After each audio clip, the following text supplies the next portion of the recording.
साबिक secretary general Naila Chauhan ने भी हमें ज्वाइन कर लिया। नायला, सबसे पहले तो वक्त के लिए बहुत शुक्रिया। एक जो खित्ते में सूरत हाल बन चुकी है, बड़ी डेवलपमेंट हुई, अमेरिका इसराइल जंग में कूद पड़ा है, क्या आगे हालात बनते देखती हैं?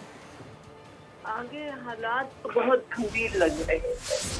ये बहुत ही खतरनाक डेवलपमेंट है पूरे खित्ते के लिए, ना सिर्फ ईरान के लिए। पूरे खत्ते के लिए ख़तरनाक डेवलपमेंट तो है ही, लेकिन नायला समझती हैं कि जो माजी की सूरत हाल है, माजी की तस्वीर है, यकीनी तौर पे, आई एम श्योर आपको भी याद होगा, हमने देखा था कि अमेरिका ने हमला किया था अफगानिस्तान पर। उस वक्त जॉर्ज बुश थे, उस वक्त भी इसी किस्म का जॉर्ज बुश ने खिताब किया था, अपनी फतह का ऐलान किया था। आज ट्रंप को भी हम देख रहे हैं कि उसी किस्म का ऐलान कर रहे हैं। लेकिन आप समझती हैं कि अमेरिका के पास फ़ौजी ताकत तो मौजूद है, लेकिन हमने माजी में देखा था कि अमेरिका ने जब अफगानिस्तान पर हमला किया था, वियतनाम पर हमला किया था, तो रुस्वा होकर बाहर निकला था, और आज ईरान पर हमला कर दिया है। जी, रुस्वाई तो डेफिनेटली है, बिकॉज ये हमला भी जो हुआ ये अमेरिकी कानून के मुताबिक नहीं हुआ।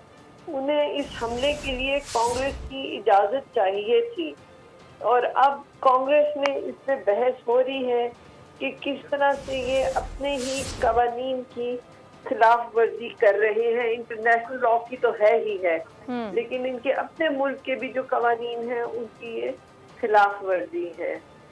तो ये तो रही उनकी बात, और उनके मुल्क में भी आप देखिए कि अब काफी तबाही आ रही है।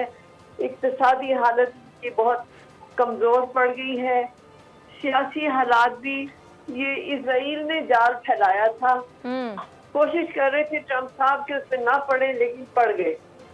और अब जो है उनके लिए भी ये एक बहुत बड़ी दुश्वारी हो गई है, इंटरनेशनली भी और अपने मुल्क के अंदर भी, अंदरूनी भी और बैरूनी भी। तो ये तो उनका मसला है। जहाँ तक इजराइल की बात है, इजराइल को आज तक किसी ने मारा नहीं था पकड़ के। अब जो उन्हें पिटी है तो उनमें हिम्मत नहीं है मार खाने की, तो उन्हें अमेरिका की अशद जरूरत थी इस सेल्फ इम्पोज्ड वॉर पे। ईरान ने उन पे हमला नहीं किया था, ईरान ने कोई एग्रेशन नहीं की थी। ईरान ने एनपीटी का सिग्नेटरी है और उसका कंप्लायंस है, और Iran was one of the most monitored country bye IAEA. बल्कि ईरान के फॉरेन मिनिस्टर ने यूएन में कहा था कि आईएईए के जो हेड ग्रोसी था, उसकी जिम्मेदारी थी कि वो साफ कहता कि ईरान का कोई न्यूक्लियर मंसूबा नहीं है। जो ग्रोसी ने नहीं किया, वो गोलमोल कर रहा था, जिसको बहाना बनाया गया। लेकिन इस वक्त जो है, क्योंकि ये हमला हो गया है और ईरान ने साफ कह दिया था कि अगर अमेरिका इसमें मुलविस हुआ तो फिर अमेरिकी जो इंटरेस्ट है इन द रीजन वो बचेंगे नहीं, और अगर वो बचेंगे नहीं तो फिर ये जंग जो है ये मजीद गंभीर होगी। ये जंग मज़ीद गंभीर होगी। अच्छा नायला चौहान साहब, इससे कबल आपने ये हमले का जिक्र किया जो कि डोनाल्ड ट्रंप ने, फिर हम ये समझ सकते हैं, ये कहा जा सकता है कि डोनाल्ड ट्रंप की जानिब से ईरान पर जो हमला किया गया है वो मुकम्मल तौर पर इल्लीगल हमला किया गया, क्योंकि कांग्रेस की हिमायत बहुत ज़रूरी थी और कांग्रेस के अरकान इसको हरगिज़ भी सपोर्ट नहीं कर रहे हैं डोनाल्ड ट्रंप के हमले को। जी, तो ये उनका अंदरूनी मामला है, ये उनके अंदरूनी कानून के मुताबिक उन्होंने वायलेशन की है। इंटरनेशनल लॉ की तो है ही वायलेशन। तो दोनों तरीके से कवानीन, चाहे वो अमेरिकी कवानीन हो, कॉन्स्टिट्यूशन हो या इंटरनेशनल लॉ हो, ये बिल्कुल जवाब की बनता था। क्योंकि ईरान ने हमेशा से कहा था कि क्योंकि वो नॉन प्रोलिफरेशन ट्रीटी का सिग्नेटरी है, उनको हक है अंडर द आईएईए रूल्स कि वो एक पीसफुल पर्पस के लिए अपनी न्यूक्लियर कैपेबिलिटी जो है उसको जारी रखे। और ये भी मैं बताती चलूँ कि ये जो इनका न्यूक्लियर प्लांट शुरू हुए थे, ये जब शाह का ज़माना था तो अमेरिका ने ही बनाए थे। फिर उसके बाद जब इनकलाब आया तो अमेरिका ने इनकी मदद छोड़ दी, तो इन्होंने फिर दूसरी सोर्सेज से अपने प्रोग्राम को जारी रखा, लेकिन जंगी नियत से नहीं, अमन की नियत से। और ये उन्होंने खुद अपने ऊपर ये सेल्फ मैं आपसे नहीं करेंगे। अब ये जो कल रात तक ये कहा जा रहा था कि शायद सफारतकारी को एक मौका दिया जाएगा और इससे ये जो कॉन्फ्लिक्ट है और अमेरिका हमले से बाज आ जाएगा, वो तो हुआ नहीं।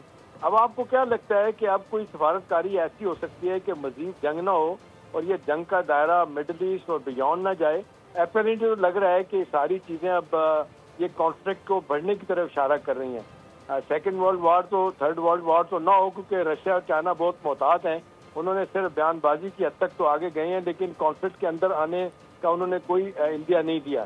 तो आपको क्या लगता है कि ये एक ब्लैंकेट कवर है, एक अथॉरिटी मिल गई है अमेरिका और इजराइल को मिल के कि जिस मुल्क पे चाहें जब चाहें वो चूज करें और अपने अहदाफ पूरे कर लें? देखिए, अथॉरिटी तो कहीं से इनको नहीं मिली, ये तो इलीगल एक्शन था।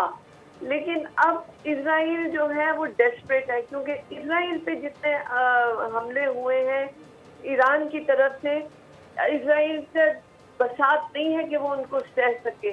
खुद तो वो फलस्तीनियों पे जुल्म करते रहे, लेकिन उसका एक 10वां हिस्सा भी उनको अपने ऊपर सहने की वो नहीं है काबिलियत।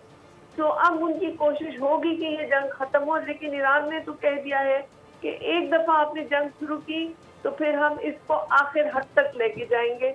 और ये उनकी जो बिल्कुल नाइला साहिबा, ईरान का जो मौक़िफ़ है वो वाज़ेह, लेकिन सब्सक्राइब करें और बेल दबाएं ताकि कोई खबर रह न जाए।